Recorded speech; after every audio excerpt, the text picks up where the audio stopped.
کیا ہم مومن ہیں؟ کبھی آپ نے سوچا ہے کہ مومن کی صفات کیا ہوتی ہیں؟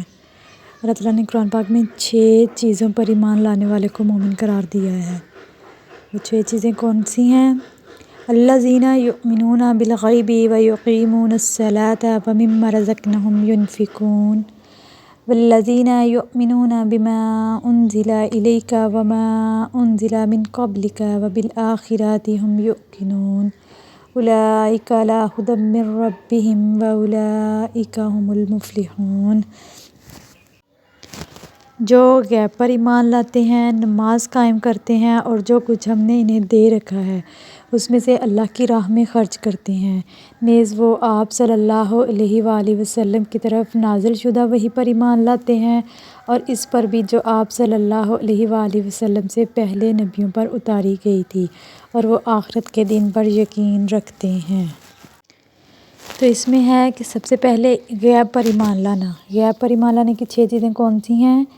اللہ پر ایمان لانا، بن دیکھے ہم اللہ پر ایمان لاتے ہیں، اللہ کے فرشتوں پر، اس کی کتابوں پر اور اس کے رسولوں پر، اخروی زندگی پر، اور اس بات پر کہ ہر طرح کی بھلائی اور برائی اللہ ہی کی طرف مقدور ہوتی ہے۔ ان میں سے کسی چیز پر بھی ایمان نہ ہونے سے انسان کافر ہو جاتا ہے۔ کہ ہم ان غیب کی چیزیں، ان جو 6 غیب کی چیزیں ہیں نا، ان پر ایمان لانا ہمارا سب سے زیادہ ضروری ہے۔ یہ 6 کی 6 چیزیں ہم نے دیکھی نہیں ہیں لیکن ہم اس پر ایمان لاتے ہیں۔ اگر ہم ان پر ایمان نہیں لائیں گے تو ہم مومن نہیں ہو سکتے۔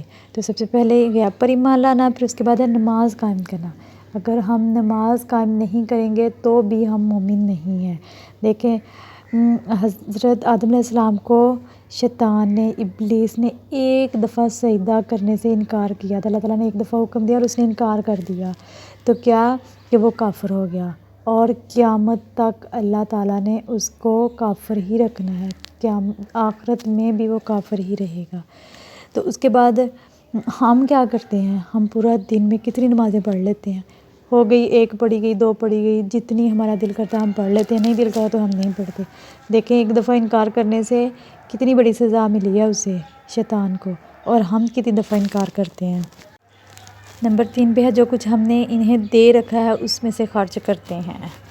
خرچ کرنے سے ہمارے ذہن میں سب سے پہلی بات یہی آتی ہے کہ جو رزق ہمارے پاس ہے، مینس کہ جو مطلب کہ پیسے، اناج، دولت وغیرہ جو ہمارے پاس ہے اس میں سے ہمیں خرچ کرنا چاہیے۔ صدقہ، زکوٰۃ، خیرات، فطرانہ، یہ سب دینا چاہیے۔ بے شک یہ سب دینا چاہیے، لیکن ہمارا رزق وہ بھی ہے کہ جو ہمارے پاس ہنر ہے، کوئی بھی ہنر ہے ہمارے پاس، کپڑے سلائی کرنے کا، کھانا بنانے کا، صفائی کرنے کا، پینٹنگ کا، کوئی بھی ہنر ہے تو اس میں سے خرچ کرنے سے مراد یہ ہے کہ ہم دوسروں کو فی سبیل اللہ سکھاتے ہیں۔ اب اکثر یہ ہوتا ہے کہ اگر ہمیں کوئی ریسپی اچھی آتی ہے نا تو ہم وہ کام کر رہے ہیں، کوئی اور ہم سے پوچھتا ہے تو ہم کیا کرتے ہیں؟ ہم اس کو نہیں دیتے۔ ہم اگر بتاتے بھی ہیں نا اس کے بارے میں تو کوئی نہ کوئی چیز ہم اس میں سے گول مول کر جاتے ہیں۔ ایسا نہیں کرنا چاہیے۔ یہ رزق اپنا جو ہے وہ ہم دے رہے ہیں۔ کس طرح ہم رزق دے رہے ہیں؟ کہ جیسے ہمیں سلائی بہت اچھی آتی ہے، ہم کپڑے سٹیچ کرتے ہیں، ہمارے پاس پیسے آتے ہیں، ٹھیک ہے، درزن کے پاس بہت سارے پیسے آتے ہیں اس کپڑے کی سٹیچنگ کے، لیکن اگر وہ یہ سٹیچ کرنا کسی اور کو سکھاتی ہے تو اب کچھ لوگ تو آپ کے پاس آئیں گے، کچھ اب اس کے پاس جانا شروع ہو جائیں گے کسی اور کے پاس، تو آپ کا جو رزق ہے وہ ڈیوائیڈ ہو جائے گا 2 لوگوں میں۔ تو ہم نے دیا نا اپنا رزق اس کو، کہ جو سارے پہلے ہمارے پاس آتے تھے اب وہ سارے اس میں سے آدھے جو ہیں وہ دوسروں کے پاس جانا شروع ہو گئے ہیں، تو ہم نے اپنا رزق دیا ہے، اس سے اللہ تعالیٰ بہت خوش ہوتے ہیں۔ نیز وہ آپ کی طرف سے نازل شدہ وحی پر ایمان لاتے ہیں اور اس پر بھی جو آپ صلی اللہ علیہ وآلہ وسلم سے پہلے نبیوں پر اتاری گئی۔ مطلب کہ ہم اپنے نبی حضرت محمد صلی اللہ علیہ وسلم پر تو ایمان لاتے ہی ہیں، لیکن ہم تب تک مومن نہیں ہو سکتے جب تک ہم اپنے سے آنے والے پہلے نبیوں پر بھی ایمان نہیں لاتے۔ ہمیں اس بات کا یقین ہے، ہم اس بات پر ایمان ہے ہمیں کہ ہم سے پہلے 1,24,000 پیغمبر آئے اور ہم ان پر ایمان لاتے ہیں۔ ان کی جو کتابیں ہیں ان سے پہلے جو نازل کی گئی ہیں ہمارے نبی سے پہلے، اس پر بھی ہم ایمان لاتے ہیں، اور ہم اپنی کتاب پر بھی ایمان لاتے ہیں۔ تو مومن کی ایک نشانی یہ بھی ہے، اور وہ آخرت کے دن پر یقین رکھتے ہیں۔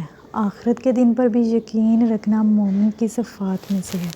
اگر ہم ان سب چیزوں میں سے کسی ایک چیز کے بھی انکاری ہیں تو ہم مومن نہیں ہو سکتے۔ تو میری دعا ہے کہ اللہ تعالیٰ ہمیں مومن کی تمام صفات پر پورا اترنے کی توفیق عطا فرمائے۔